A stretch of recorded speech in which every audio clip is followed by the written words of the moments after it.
عارفة لما تكوني قاعدة في البيت كده او قاعدة بالليل كده مع نفسك وكله نايم وما انتش سامعة كده، قاعدة في صفاء ذهني وتبدأي تفكري في فكرة جميلة جدا. مثلا انت عايزة تبدأي شغل جديد، عايزة تفتحي براند، عايزة تفتحي كونتنت وتبدأي محتوى وتتخيلي نفسك ان انت بقى بتعملي كده، وتخيلي نفسك في حته كبيره قوي، عملت الانجاز ده وخدت الخطوه ونجحتي، وتبداي بقى تتخيلي بجد، تخيلي انت بدات وعملت ده كله والدنيا والحياه وردي، وان انت تحسي بالانبساط ان انا اذا عملت الحاجه دي بجد انا هكون اسعد انسانه في الكون، او انا هكون كده حققت حلمي، او هكون سعيده جدا.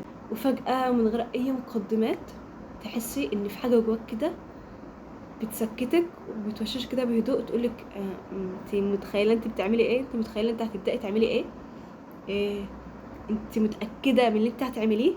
و100 سؤال يجي في راسك وفي بالك، طب افرضي شكلنا طلع بايخ، افرضي فشلنا، طب هنعملها ازاي. خليكي مكانك احسن، خليكي مكانك زي ما انت. وفجاه الحماس ده يتحول لتردد، التردد يتحول لكسل، الكسل يتحول لخوف، وتقفلي الموضوع وتنامي وتقولي بكره هفكر، بكره يجي وبعده يجي، وتفضل الفكره هي الفكره والتفكير هي التفكير، مش هيتغير. لو الاحساس ده زارك قبل كده او كان مجرد احساس عابر كده بالنسبه لك، فتعالوا مع بعض نعرف ايه هو الاحساس ده، وازاي نعرف نتغلب عليه، وازاي قدرت ان انا وايه الخطوات اللي احنا نعملها عمليا عشان لو الاحساس ده جالنا نبدا نتعامل معاه. حاجه محتاجين نفهمها عشان نعرف نتعامل مع الخوف ده، ان احنا اصلا نعرف هو الخوف ده عباره عن ايه. انا قعدت فتره طويله قوي فاكره ان انا في اللي انا فيه ده فشل، كسل، عدم شغف، ما عنديش شغف اكمل ولا اعمل اي حاجه. بس اكتشفت ان ده من عقلي، ان انا عقلي خلاص اتعود على منطقه الراحه بتاعتي، اكل، مسلسلات، نوم، سهر زي ما انا عايزه، صحيان زي ما انا عايزه. اول ما عقلي يكتشف ان انا بفكر ان انا ممكن اغير الروتين ده، او ان انا هروح لمنطقه اصعب، او هجبر نفسي على حاجات تانية، يبدا يسحبني لورا. شغلته اصلا هو انه يبقى في منطقه الراحه بتاعته، حتى لو انت عارفه ان ده مش بالنسبه لك، ان انت حتى لو انت عارفه انت مش مبسوطه باللي انت بتعمليه، او انت مش مبسوطه بالوضع اللي انت عارفاه في، انت عارفه منطقه الراحه بتاعتك دي، انت عارفه يومك ماشي ازاي، عارفه اخرته ايه واوله ايه، فليه نبدا في حاجه جديده وصعبه؟ انا هفضل مكاني، عقلي لازم يقول لي افضلي مكانك. لكن اول ما تفكري انك تبداي خطوه جديده او تبداي في حاجه جديده، عقلك يبدا يسحبك لورا بقى، اللي هو دي خطوره بالنسبه لك هتبقى صعبه، فيبدا يسحبك لورا. بنحس بيه ده بقى ملوش اي علاقه بالخطوه نفسها. يعني مثلا عايزه يبدا شغل جديد، او معاكي رقم حد وعايزه هو ده اللي هيجيب لك الشغل وخايفه تتصل عليه، انت خايفه من انك تتصلي، مش خايفه من الرفض، او هو يقول لك مفيش، او يقول لك تعالى نعمل انترفيو تترفضي، لا، انت خايفه بس من فكره ان انت لسه هتتصل، اللي هو فكره الاتصال نفسها انت خايفه منها. عايزه تنزلي مثلا تلعبي لعبه جديده او تبداي تمرين جديد في الجيم، فعقلك يبدا انت مش خايفه من التمرين، انت عايز تبداي، بس انت خايفه من نظره الناس حواليك، اللي هو طب كل الناس بتعمله كويس، او كل الناس بيرفكت في الحته دي، طب الناس هتبص لي ازاي وانا لسه مبتدئه او لسه بتعلم. لو انت بتبداي صناعه محتوى، او انت عايزه تبداي صناعه محتوى، انت مش خايفه انت شكلك يبقى وحش، او انت خايفه من الكاميرا، لا، انت خايفه من نظره قرايبك، من نظره صحابك، لما يشوفوا الفيديو. الخوف الحقيقي مش من البدايه نفسها، الخوف الحقيقي من الصوره السلبيه اللي احنا حاطينها لما نعمل ده، او ان احنا نبدا في ده. كتير مننا بيضحك على نفسه من جمله انا مستنيه اما يحصل كذا، انا مستنيه اما اكون جاهزه لكذا، انا مستنيه اما اجيب اضاءه، انا مستنيه اما صاحبتي تنزل معايا الحته الفلانيه، طب انا مستنيه اما اجيب كوتش جديد، طب انا مستنيه اما اجيب لبس جديد، مستنيه مستنيه مستنيه. الحقيقه المؤلمه ان انت عمرك ما هتكوني جاهزه 100%.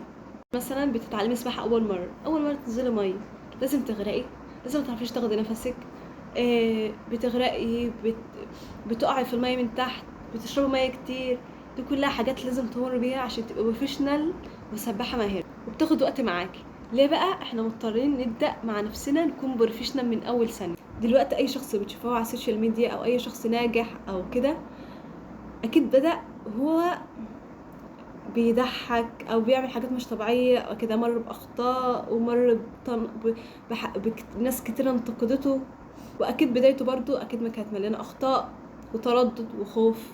فرق ما بينه وبين اللي ما بدأش ان هو قبل يدخل السكه دي، وان قبل ان هو يكمل فيها وما يفكرش الناس شايفاه ازاي، ما يفكرش في الحاجات دي كلها واستمر عليها. طيب الكلام دلوقتي حلو ومفهوم وجميل وزي الفل. طب المفروض بقى ما اصحى بكره الصبح كده ويجي لي نفس الافكار وكده، المفروض اعمل ايه؟ انا على نفسي جربت كام حاجه كده وبجد فرقوا معايا. انا عارفه انا بمر بايه، وبجد ادركت الموضوع من غير اي حل، وفي دقيقتها يعني في الثانيه اللي انا حسيت ان انا خايفه او ان انا خايفه ابدا خطوه عملت كده. فتعالوا ما نعرف ايه هي المفروض الحاجات اللي نعملها عشان نتخلص من اللي احنا فيه ده. اول واكبر غلطه بنعملها ان احنا مثلا الفكره جت لنا بالليل، خلاص انا هقول ايه، بقول لنفسي ايه، خلاص انا الصبح اكيد الخوف ده هيكون مش عندي وهبدا فيها. بجد هتصحي الصبح تلاقي نفس الخوف ممتلكك وهتخافي تبداي، والخوف هيتنيه معاكي، مش هيفرقك. انك تقولي له تعالى معايا بقى احنا هنبدا مع بعض، مش ما تخليش الخوف يسوقك، انت اللي تاخديه معاكي كده وتبداوا مع بعض. حابه اقول لكم حاجه، انا كنت قارئه الحته دي في كتاب وبجد كنت حابه ان انا اعمل عليها فيديو، بس هقول لكم النبذه مختصره. هي قاعده ال5 ثواني، حاسه ان ممكن كتير منكم يعرفها. قاعده ال5 ثواني دي بجد بجد هتفرق معاكم بطريقه فظيعه، بطريقه رهيبه بجد. هي لما تجيلك الفكره مخك بيدي اشاره 5 ثواني يديكي 100 مبرر للرفض ان انت ترفضي الفكره دي، او مبرر للخوف. لا احنا هنتغلب على ال100 سبب ده ونبدا نعد. اول ما الفكره تيجي هنبدا نعد 5 4 3 2 1 وتبداي تنفذي، تبداي تتصلي، هتعملي تتصلي مثلا هتكلمي الفلانه دي عشان تشوف لك شغل، هتتصل عليها فورا تعدي تقولي 1 وتبداي تتكي انا هبعت الرساله خلاص. هتنزلي مكان تبداي فيه احجزي اشتراك، ابداي على طول، ما تستنيش مخك يبدا يدي اشاره اصلا انت ممكن تفكري في حاجه. لا هو الفكره جات لي خلاص انا هنفذها في المده دي. هبدا اعمل روتين جديد، مثلا صحيت من النوم مش مكسله وبفكر مثلا انا هنزل النهارده ولا مش هنزل، لا انت تقومي من على السرير 5 3 5 4 3 2 1 وتقومي قايمه من على السرير فورا، مش تستني ان انت تنامي تاني لحد الظهر. خلاص صحيت الساعه 6، لا انا هعد من 5 ل1 وابدا اقوم من على السرير، اعمل صدمه لمخك. الخطوه اللي انت شايفاها كبيره جدا دي تحاولي تصغرها لمخك، تخليه ما يخافش. المهم عندي انك تكسري الحاجز اللي جواكي. عقلنا دايما بيسال بقى طب انا لو فشلت، جربي تقلبي السؤال من ليه لو انا فشلت، طب لو انا نجحت هعمل. حتى لو اترفضت مره، او حتى لو انت رحتي واترفضت مره، انت خدتي خطوه خلاص، كسرتي الحاجز اللي جواكي اللي هو الخوف ان انت هتجربي مره واثنين وثلاثه. المهم ان انت تجربي بجد.